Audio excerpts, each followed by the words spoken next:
खैर आज जो डिफेंस मिनिस्टर हैं ख्वाजा आसिफ साहब वो आज काफ़ी गुस्से में नजर आए और उन्होंने इमरान खान साहब को कहा जी मैं उनको कह रहा हूं कि please keep your mouth shut, क्योंकि आप जो हैं बहुत ज़्यादा पॉलिटिकल टेंशन जो है उसको बढ़ावा आप दे रहे हैं। इन्होंने कहा जी कि अगर तो आप इंक्रीज़ करना चाहते हैं टेंशन फिर तो आप ज़रूर बातें करें, लेकिन अगर आपको टेंशन इंक्रीज़ नहीं करना है तो आप ज़रा खामोश रहें। एक्स के ऊपर असल में एक स्टेटमेंट आई थी और वो स्टेटमेंट जो थी उसमें जो है अलेजली इमरान खान साहब कह रहे थे every Pakistani should study the Hamoodur Rahman report, और उसमें आपको पता चल जाएगा कि ट्रेटर कौन था, जनरल याया था जाके शेख मुजीबुर रहमान था। आसिफ साहब ने इसके ऊपर कहा है जी कि इमरान खान साहब जो हैं वो 9 मई की तरह की सिचुएशन फिर से पैदा करने की कोशिश कर रहे हैं, और फिर उन्होंने कहा जी कि हाँ फिर इन्होंने रिट्रैक्ट भी अपने ट्वीट जो है वो करने की कोशिश की है। ये फर्स्ट टाइम है कि पीटीआई का कोई जो पोस्ट है उसको रिट्रैक्ट किया गया है सोशल मीडिया से, आसिफ साहब ने कहा। उसके अलावा उन्होंने कहा जी कि ये ईस्ट पाकिस्तान की जो ट्रेजेडी है इसको एग्जैजरेट कर रहे हैं और चाहते हैं मुल्क के अंदर टेंशन बनी रहे। खान साहब जो हैं उन्होंने अपनों को ही डसा है। जनरल बाजवा के जो वालिद साहब हैं जनरल फैज़ हमीद वो इनके अंकल थे, और अब जब उन्होंने इसका साथ नहीं दिया तो सारा डिब्री जो है वो इनके ऊपर, अब यानी कि सारे इल्ज़ाम जो हैं वो दूसरों के ऊपर थोप रहे हैं। इस सिलसिले में FIA ने फिर कहा कि हम इमरान खान साहब को जो है हमारी साइबर क्राइम टीम इनको बात करना चाहती थी इस कंट्रोवर्शियल ट्वीट पे अडयाला जेल में, लेकिन अडयाला जेल जो है उसके ऑफिशियल्स ने इजाज़त नहीं दी इमरान खान से बात करने के लिए, क्योंकि इमरान खान साहब ने मना कर दिया। उन्होंने कहा जी मैं ये सारी बात अपने लॉयर्स की प्रेजेंस में करूंगा। इसके साथ साथ बैरिस्टर गौहर ने कहा जी कि Khan Sahab has got nothing to do with that post, उनको दिखाए बगैर ये ट्वीट उनके सोशल मीडिया टीम ने की थी, जहाँ पे कि कंपेयर किया गया था ये ट्रेजेडीज़ जो हुई थी 1971 की। गौहर साहब ने कहा जी कि आप इसको आउट ऑफ कॉन्टेक्स्ट जो है वो ले रहे हैं। हमारा मकसद 1971 का जो था वो बात करना पॉलिटिकल कॉन्टेक्स्ट में था, अदरवाइज नहीं था। This has got nothing to do with military, तो उन्होंने आज दी है। बहरहाल ये चीज़ें जो हैं ये ज़रा थोड़ी ख़राब नज़र आ रही हैं। पाकिस्तान के प्राइम मिनिस्टर शहबाज शरीफ साहब जो हैं वो चाइना के दौरे के ऊपर जाएंगे बिटवीन जून 4 to 8। इस 5 डेज़ में उनकी मुलाकातें प्रेसिडेंट शी जिनपिंग के साथ होंगी और अपने जो काउंटर पार्ट हैं यानी कि जो चाइना के प्राइम मिनिस्टर हैं ली कियांग उनके साथ भी होंगी। इसके अंदर जाहिर है कि ये इनकी मुलाकातें जो Committee of National People's Congress के जो चेयरमैन हैं जाओ ले जाए और बाकी ऑफिशियल्स के साथ भी होंगी। उसके बाद ये पाकिस्तान चाइना बिज़नेस फोरम से एड्रेस भी करेंगे। ये बात करना चाहते हैं इमर्जिंग टेक्नोलॉजी पे, जो है information technology, oil and gas और investment in space and education and trade, और वो चाहते हैं जी कि हम CPEC को भी आगे और लेके जाना चाहते हैं। और इससे पहले आज चेयरमैन प्राइम मिनिस्टर साहब ने चेयर की थी एक मीटिंग जिसमें कि उनकी जो तैयारी थी वहाँ जाने की उसको जो है देखा गया था। ISPR की एक आज प्रेस रिलीज़ आई है और उसके मुताबिक जो चीफ ऑफ आर्मी स्टाफ हैं जनरल आसिम मुनीर साहब, उनकी मुलाकातें आज अज़रबैजान के फ़ॉरेन मिनिस्टर जेहुन बेरामोव के साथ जो हैं वो हुई थी, जिसमें कि बेरामोव साहब ने जब GHQ रावलपिंडी वो पहुंचे तो उन्होंने इनकी बहुत तारीफ़ की और उन्होंने कहा जी कि पाकिस्तान जो है उसने काफ़ी रीजनल पीस और स्टेबिलिटी के लिए काम किया है। चीफ ऑफ आर्मी स्टाफ साहब ने कहा जी कि हमारे अज़रबैजान के साथ बड़े फ्रेंडली और ब्रदरली टाइज़ हैं और हम रेडी हैं आपके साथ डिफेंस और सिक्योरिटी में काम करने के लिए। उन्होंने भी अज़रबैजान की जो प्रोफेशनलिज्म है मिलिट्री की उसकी तारीफ़ की। बेरामोव साहब जो हैं वो इस्लामाबाद में आए थे एक ऑफिशियल विज़िट के ऊपर, जहाँ पे कि वो मुलाकातें करेंगे फ़ॉरेन मिनिस्टर इसाक डार साहब के साथ भी। इसाक डार साहब ने इसके ऊपर बात करते हुए कहा जी कि हम अज़रबैजान के साथ बिल्कुल खड़े हैं और उनकी जो ये क्लाइमेट समिट COP29 होने वाली है उसको हम सपोर्ट करते हैं। इसके बाद ये जो हैं मिले हैं शहबाज शरीफ साहब से भी और इन्होंने जो म्यूचुअल कोऑपरेशन की बात है उसके ऊपर बातचीत की है। फिर इनकी मुलाकातें जो हैं प्रेसिडेंट जरदारी के साथ भी हुई हैं और जो होएगी क्योंकि अर्लियर दिस मंथ जरदारी साहब की मीटिंग मुख्तार बेबीएफ के साथ हुई थी जो कि अज़रबैजान के minister of ecology and natural resources हैं। तो ये COP29 के ऊपर बातचीत हुई थी जिसका कि ये प्रेसिडेंट डेजिग्नेट है अज़रबैजान और ये होस्ट करेंगे बाकू के अंदर कॉन्फ्रेंस इन नवंबर। तो उस सिलसिले में ये सारी बातचीत इनके बीच में हुई है। सुप्रीम कोर्ट का जो ने आज अपना फुल कोर्ट बेंच विद 13 जजेस जो है वो बनाया है to hear Sunni Ittehad council petition, जिसमें कि उन्होंने चैलेंज किया था पेशावर हाई कोर्ट के वर्डिक्ट को, जिसमें कि उनको डिनाई की गई थी रिजर्व सीट्स। ये जो बेंच है इसको हेड करेंगे चीफ जस्टिस ऑफ पाकिस्तान काजी फायज़ ईसा, लेकिन जस्टिस मुसरत हिलाली जो हैं वो उनकी तबीयत आजकल ठीक नहीं है तो वो इसमें नहीं रहेंगी। ये केसेस जो हैं ये शुरू सुनने करेंगे ये लोग जून 3 से। Earlier this month 3 member Supreme Court bench headed by justice Mansoor Ali Shah and justice Mohammad Ali Mazhar and Athar Minallah, उन्होंने सस्पेंड किया था पेशावर हाई कोर्ट का वर्डिक्ट और उन्होंने कहा था कि ये एक जजेस कमेटी फॉर्म करने की ज़रूरत है विद लार्जर बेंच, बिकॉज ये रिक्वायरमेंट है कॉन्स्टिट्यूशन की। और उसके अंडर जो है फिर ये सारी जो प्ली डाली गई थी SIC की तरफ से उसको ऑन रिजर्व सीट उसकी हियरिंग की जा सकती है। अप्रैल के अंदर SIC के जो चीफ हैं साहिबजादा हामिद रज़ा और KP की जो गवर्नमेंट है उसने फाइल की थी appeal against the judgment of Peshawar high Court और उसमें उन्होंने कहा था कि जो 67 विमेन और 11 माइनॉरिटी सीट्स जो हैं असेंबली में ये उनको दी जाएं। तो अब जनाब ये 4 तारीख से इसके ऊपर अब जो रिजर्व सीट्स हैं उनके ऊपर अब शुरू होएगी। ISPR की एक और आज प्रेस रिलीज आई है और उसके मुताबिक सिक्योरिटी फोर्सेस ने जो इंटेलिजेंस बेस्ड ऑपरेशन एक किया है टेररिस्टों के अगेंस्ट और उसके अंदर जो इनका एक रिंग लीडर और एक और जो मिलिटेंट था वो मारा गया है, लेकिन 2 जो हैं लोग ज़ख्मी भी इसके अंदर हुए हैं। ये जो ऑपरेशन था ये पिशावर डिस्ट्रिक्ट के जनरल एरिया हसन खेल के अंदर था और ISPR के मुताबिक सिक्योरिटी फोर्सेस ने बड़ी इफेक्टिवली टेररिस्ट के साथ एंगेज किया, लोकेशन में उनको गन डाउन किया और इनका जो रिंग लीडर था अयाज मोहम्मद और अहमदी इलियास कुची इनको जो है मार गिराया। उन्होंने कहा जी कि ये लोग बड़ा एक्टिवली इन्वॉल्व थे सिक्योरिटी फोर्सेस को मारने में और इनोसेंट सिविलियंस को मारने में और इनके पास से बहुत सारा वेपन एम्यूनिशन एक्सप्लोसिव्स जो है वो मिला है। और ISPR ने कहा जी कि फ़ौज जो है वो टेररिज्म के मैनेस को ख़त्म करने के लिए आखिरी दम तक काम करेगी। हिंदुस्तान के में जो इलेक्शंस हैं जी वो तो अब ख़त्म होने को हैं। वहाँ पे अब रात है, यानी कि अब 1 जून वहाँ पे शुरू हो गई है तो एक बस 1 जून का ही दिन रह गया है जो कि आखिरी इनकी है और क्योंकि 4 जून को इनके रिज़ल्ट्स आने हैं। लेकिन पंजाब के अंदर जो है काफ़ी खलबली मची है और BJP की जो सेंट्रल गवर्नमेंट है वो बहुत ज़्यादा जो है इसको गौर से देख रही है। हो ये रहा है कि BJP की यहाँ पे अलायंस थी शिरोमणि अकाली दल के साथ, लेकिन फिर उसके बाद वो टूट गई। इस वक्त पंजाब में 4 फैक्शंस जो हैं वो बन गए हैं।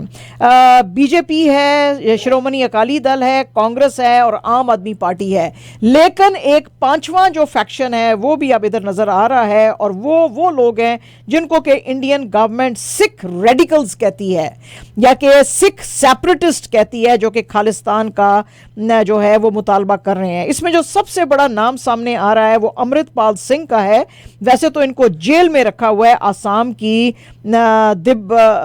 दिब्रूगढ़ जेल के अंदर, लेकिन ये जो हैं हेड हैं वारिस पंजाब दे आउटफिट के और ये जेल से कंटेस्ट करेंगे तो उसके लिए जो है बड़ा इंडियन गवर्नमेंट को खतरा नज़र आ रहा है। इसके अलावा जो और इन्फ्लुएंशियल सेपरेटिस्ट हैं उसमें है सिमरनजीत सिंह मान, जो कि वैसे शिरोमणि अकाली दल अमृतसर के प्रेसिडेंट भी हैं और इन्होंने विन किए थे 2019 का इलेक्शन संगरूर से, जो चीफ मिनिस्टर भगवंत मान हैं उनकी भी ये कॉन्स्टिट्यूएंसी है।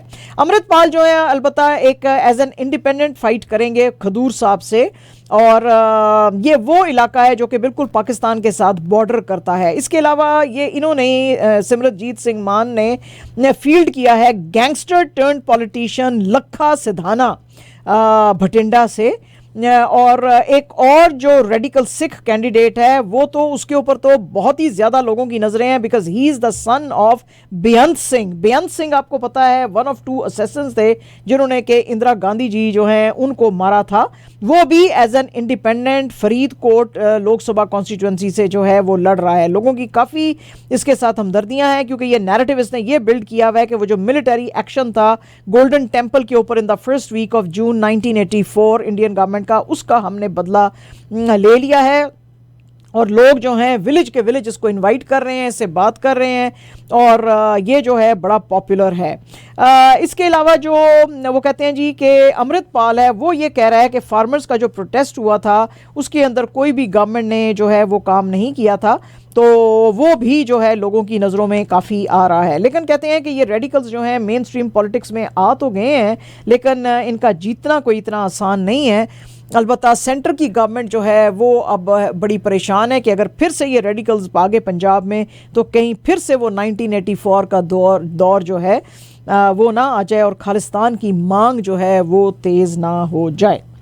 हिंदुस्तान के अंदर जो पॉलिटिकल स्ट्रेटजिस्ट हैं प्रशांत किशोर साहब, उन्होंने आज प्रेडिक्ट किया है कि बीजेपी को अभी भी बड़ा मैसिव एज है और वो जीत सकती है लोकसभा इलेक्शंस में 2024 में। और बीजेपी लेड एनडीए जो है वो 400 सीट अगर नहीं भी जीतेगी तो फिर भी उसके लिए 100 लोकसभा सीटें नॉर्थ में और वेस्ट में हारना जो है वो बहुत उसको मुश्किल है, आसान नहीं है, क्योंकि उसको गेन्स आएंगे और किसी जगह के ऊपर भी, जैसे ईस्ट और साउथ में जो हैं वो आ सकते हैं, अगर ना भी आए तो और जगहों के ऊपर आ सकते हैं।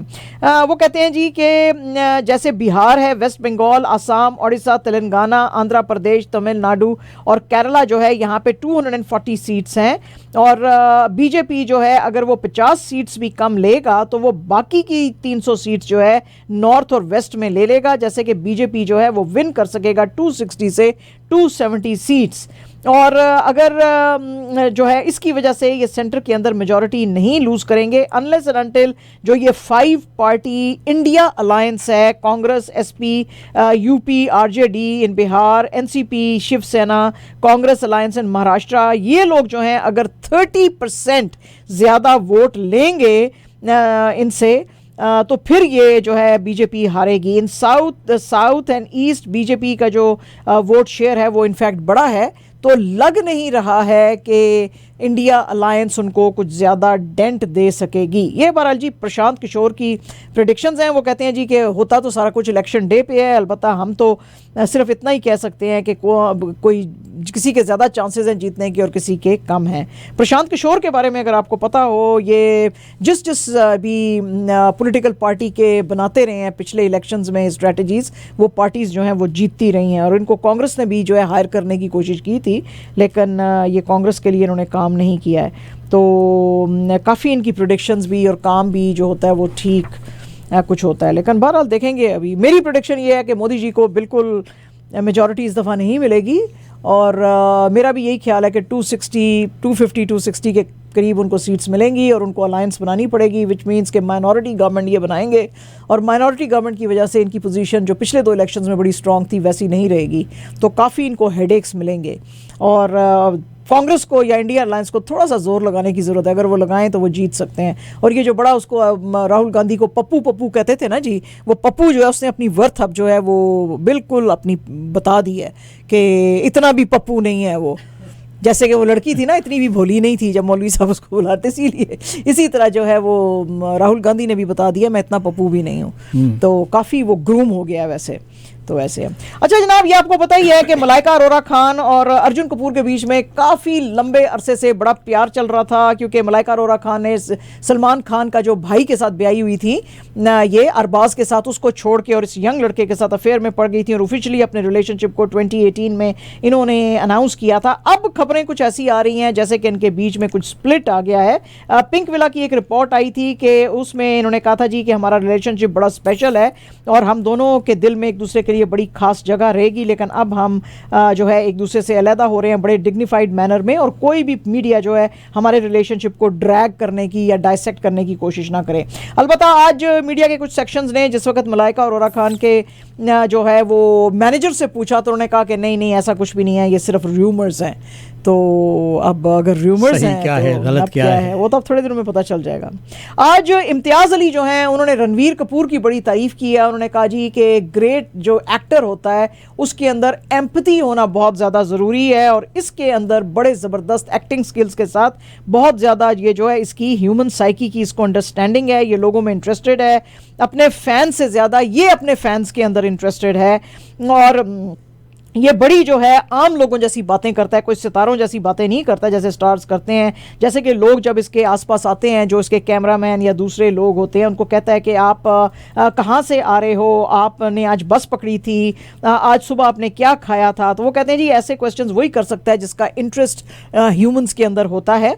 और ये जो चीज़ है आपके अंदर काइंडनेस और एम्पैथी पैदा करती है, और उसकी वजह से आप लोगों को समझते हैं, और फिर आप जो है अपने एक्टिंग के अंदर उसको अप्लाई कर सकते हैं। लोगों से आप बात नहीं करेंगे, उनकी तकलीफ़ नहीं समझेंगे, तो फिर आपके अंदर वो डेप्थ जो है वो नहीं आ सकती। और जनाब करीना कपूर साहिबा जो हैं एक पॉडकास्ट में बात कर रही थी शाहरुख खान साहब के साथ। शाहरुख खान के साथ उन्होंने 2 फिल्मों में काम किया, एक अशोका में और एक रा 1 में। तो उसमें उन्होंने कहा जी कि आपने सिर्फ मेरे साथ काम किया है, ज़्यादा कपूर्स के साथ आपने काम नहीं किया है, तो आने वाले दिनों में आप क्या कहते हैं। तो शाहरुख खान ने कहा कि हाँ बिल्कुल, मैं इंश्योर करूंगा आने वाले दिनों में कि कपूर्स और खान्स के जो बच्चे हैं एटलीस्ट वो ज़रूर काम करें। यानी कि मैं चाहता हूं कि मेरा बेटा एब्राहम और आपका बेटा तैमूर जो है वो ज़रूर आपस में टीम अप करें किसी फ्यूचर प्रोजेक्ट के लिए। लेकिन अभी ये बच्चे बहुत छोटे हैं और पता भी नहीं है कि ये एक्टर्स बनना चाहते भी हैं कि नहीं। लेकिन बहरहाल शाहरुख खान साहब जो है उन्होंने कहा, अलबत्ता शाहरुख खान की जो बेटी हैं सुहाना वो अब फिल्मों में आ गई हैं, और करिश्मा की जो आपको पता ही है, सॉरी करीना की जो है स्टेप डॉटर सारा अली खान, इनके हस्बैंड जो सैफ की पहली बेटी हैं, वो भी फिल्मों में है। अब ये 2 बच्चे आएंगे कि नहीं उसके बारे में पता नहीं है। आज जनाब पाकिस्तान ने बड़ा जोर लगाया, बड़ा ज़बरदस्त मैच जो है वो हार रहे थे बिल्कुल मलेशिया के साथ, जो हॉकी का था FIH नेशंस कप जो कि हो रहा था पोलैंड में, और फिर आखिरी वक्त में पाकिस्तान ने ये मैच जीत दिया। एक मौका ऐसे आया था कि मलेशिया ने 3-0 से वो पाकिस्तान को हरा रहे थे इन द फर्स्ट क्वार्टर। इनके जो प्लेयर्स थे फित्री सारी, अबू कमाल एंड फैजान सारी, इन्होंने जो है 11 मिनट्स के बाद ही गोल करने शुरू कर दिए थे। थर्ड क्वार्टर में पाकिस्तान के अब्दुल रहमान ने पहला गोल किया और इन्होंने होप नहीं छोड़ी। सुफियान खान ने फिर सेकंड गोल किया 43rd मिनट में, और हनान शाहिद ने 9वें मिनट में किया। इसके बाद जो एक और जब गोल किया मलेशिया ने, तो 4-3 से ये चल रही थी। फिर अबू बकर महमूद जो है उसने डाइंग सेकंड्स में चौथा गोल करके पाकिस्तान का ये मैच जो है वो ड्रॉ करवाया। पाकिस्तान जो है ओलंपिक्स में क्वालिफाई करने से काफ़ी अरसे से डिसक्वालीफाई कर रहा है, और जिसमें कि हालांकि आपको पता है कि पाकिस्तान के पास सबसे ज़्यादा ओलंपिक गोल्ड मेडल्स हैं, 3 गोल्ड्स इन्होंने जीते हैं 3 कंसेक्यूटिव टाइम्स, लेकिन उसके बाद से फिर कुछ कर नहीं सका। इसके अलावा वर्ल्ड कप के अंदर भी पाकिस्तान ने 4 गोल्ड मेडल्स जीते हैं, लेकिन उसके बाद ये वर्ल्ड कप के लिए भी क्वालिफाई नहीं कर सका। इसके साथ साथ जो छोटी सी ये सुल्तान अजलान शाह ट्रॉफी होती थी जो कि रीजनल है, उसके लिए भी क्वालिफाई नहीं कर सका था पिछले 13 ईयर्स से, और अब इन्होंने जो है फाइनली ये मैच इक्वल किया है। तो अभी तक इनकी होप्स जो हैं अब इसके अंदर हैं। एंड जनाब absolutely our last news is about of course none other than ICC T20 world cup, जो कि फर्स्ट से यानी कि कल से शुरू हो रहा है और ये खत्म होएगा जून 29 को। और इसके अंदर वो कहते हैं जी किन प्लेयर्स के ऊपर आपकी नजर रहेगी, तो जिन प्लेयर्स के ऊपर आपकी नजर रहेगी उनमें सबसे ऊपर जो है विराट कोहली रहेंगे। वो कहते हैं जी he is arguably the biggest name in world cricket today, और अभी जो IPL हुआ था उसके अंदर भी इन्होंने बिल्कुल टॉप के ऊपर जो है वो अपने जो रन स्कोरिंग है वो चार्ट्स के ऊपर रहे हैं। इसके अलावा नंबर 2 पे Babar Azam, one of the best batters in the world cricket today in all formats. वो कहते हैं जी कि बड़ा ज़बरदस्त है, तो लोगों की नज़र बाबर आजम के भी ऊपर रहेगी और लोग कोशिश करेंगे कि इसको भी रोका जाए, इसको ज़्यादा रन ना बनाने ना दिया जाए, क्योंकि अगर ये एक दफ़ा खड़ा हो जाए तो फिर ये रुकता नहीं है। इसके अलावा जोफ्रा आर्चर ये पैदा हुए हैं बारबाडोस में, और चूंकि ये मैचेस जो हैं US और वेस्ट इंडीज़ में होंगे तो इनको बड़ी जो वेस्ट इंडीज़ की कंडीशंस हैं उनको पता है। ये ब्रिटिश प्लेयर हैं और बड़े ये क्रूशल साबित हो सकते हैं इंग्लैंड की जो है जीत के अंदर, क्योंकि इंग्लैंड अब तीसरा T20 वर्ल्ड टाइटल जो है वो जीतने का सोच रहा है। इसके अलावा जनाब राशिद खान अफगानिस्तान के आर्ग्यूएबली द बिगेस्ट स्टार हैं वो, और वो कहते हैं जी कि कैप्टन भी हैं और लोअर ऑर्डर बैट्समैन भी हैं और मोस्ट इंपॉर्टेंट उनके प्लेयर हैं, और ये भी अगर जम जाएं तो फिर इनको भी रोकना जो है मुश्किल हो जाता है। इसके अलावा आंद्रे रसल वेस्ट इंडीज़ के जो हैं वो प्लेयर हैं, और वो कहते हैं जी कि ये इंतहाई इंपॉर्टेंट लिंक रहेगा वेस्ट इंडीज़ का जो स्क्वाड है उसके अंदर जीतने के लिए। एडम जैम्पा, वो कहते हैं जी ये स्पिनर हैं और अगर इनकी स्पिन चल जाए तो फिर ये ऑस्ट्रेलिया के लिए जो है बड़ा कमाल दिखा सकते हैं, तो इनके ऊपर भी लोगों की नज़र रहेगी। फिर फिन एलन न्यूजीलैंड के ओपनर हैं ये, और अभी जो रिसेंटली पाकिस्तान के साथ इनका T20 सीरीज था उसके अंदर इन्होंने बर्बाद कर दिया था पाकिस्तान को, इतनी ज़बरदस्त इन्होंने जो है बॉलिंग की थी। तो वो कहते हैं जी कि फिन एलन जो है वो भी उसके ऊपर भी नज़र होएगी और ये बिल्कुल अनस्टॉपेबल होता है अगर उस दिन इसकी बॉलिंग जो है वो चल जाए। फिर वनिंदु हसारंगा जो श्रीलंकन ऑलराउंडर हैं, वो कहते हैं जी कि इंतहाई पावरफुल मिडिल ऑर्डर इनकी प्रेजेंस है और इनको भी अगर ये एक दफ़ा सेट हो जाएं तो इनको भी हटाना बहुत मुश्किल हो जाता है। And absolutely lastly Shakibul Hasan Bangladesh के one of the top allrounders in all format हैं और one of the very few players हैं जिन्होंने के 8 editions of T20 world cup जो हैं वो खेले हैं, तो इसलिए इन सब के ऊपर जो है वो नज़र रहेगी। और एक दफ़ा हम आपको फिर से बता दें जी कि हमारी जो T20 वर्ल्ड कप की हमारी जो कमेंट्री अब होएगी वो 7 से 8 every day till June 29 from Monday to Friday हुआ करेगी किसी ना किसी एक्सपर्ट के साथ।